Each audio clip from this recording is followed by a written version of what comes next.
Hello everyone, welcome to my YouTube channel.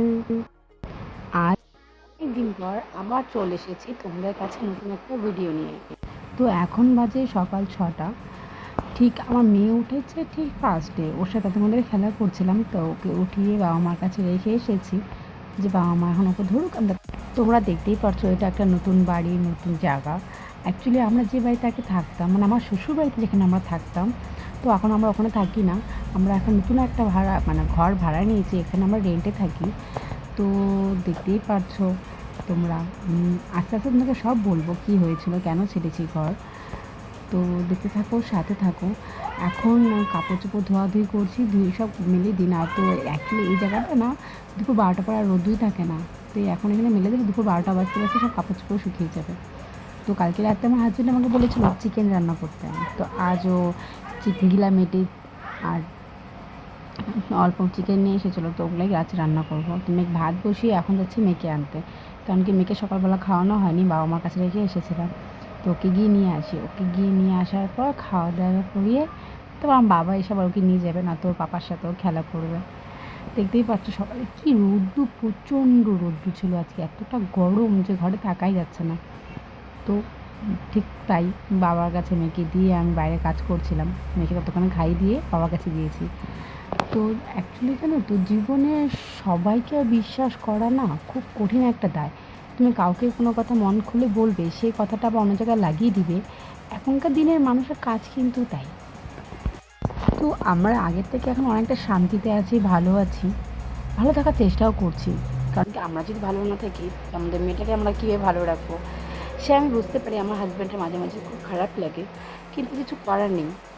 ওনারা আমাদেরকে বাড়ি থেকে বের করেছে, আমরা নিজের থেকে তো বাড়ি থেকে বের হইনি। ওনারা অশান্তি করেছে, জোর জবরদস্তি পিছনে লেগেছে, তাই আমরা বাড়ি থেকে বের হয়েছি একটু শান্তিতে ভালো থাকার জন্য।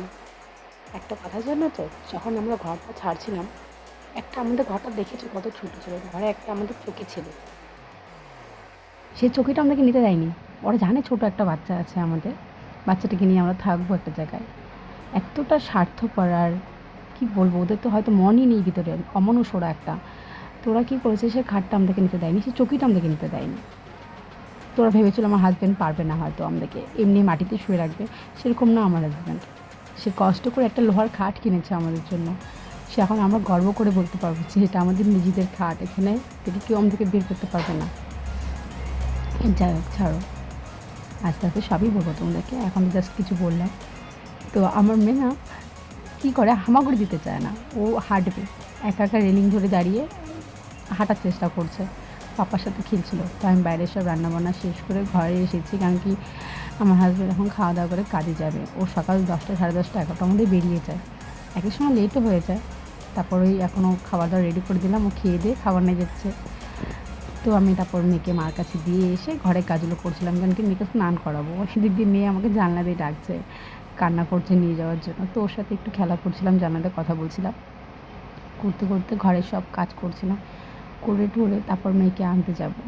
আনতে গিয়ে নিয়ে আসবো, নিয়ে এসে ওকে স্নান দান করিয়ে খাইয়ে দিয়ে ঘুম পাড়াবো। কী বলো তো, আগে যেখানটা থাকতাম না, মেয়েটাকে একটা বেলা আমি ঠিকঠাক শান্তিতে ঘুম দিতে পারতাম না। তখন যখনই ঘুমোতো কেউ চিল্লাতো, কেউ আওয়াজ করতো, জোরে জোরে কিছু আওয়াজ করতো, তো উঠে যেত। যদি বলতাম যে বাচ্চাটা ঘুমাচ্ছে একটু কম আওয়াজ করো, তো গালাগালি করতো, তো সেটাও সহ্য করা যেত। কিন্তু ওরা আমার এই ছোট্ট বাচ্চাটাকে নিয়েও হিংসা করছে। কেমন মানুষ না, উনি নিজেও তো একটা মা, তারপর একটা ছোট্ট বাচ্চা নিয়ে হিংসা করে।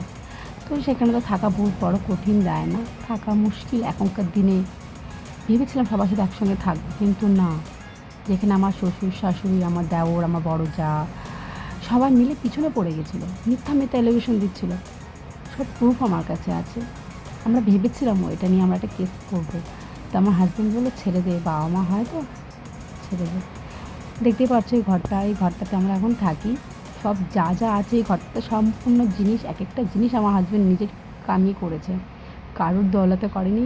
কেউ দেখ, এখন আর কেউ বলতে পারবে না কথায় কথায় ঘর থেকে বেরিয়ে যায়। যাই হোক, আজ এতটুকুতেই ভিডিওটা এখানে শেষ করছি। দেখা হচ্ছে তোমাদের সাথে নেক্সট কোনো ভিডিওতে। Bye bye.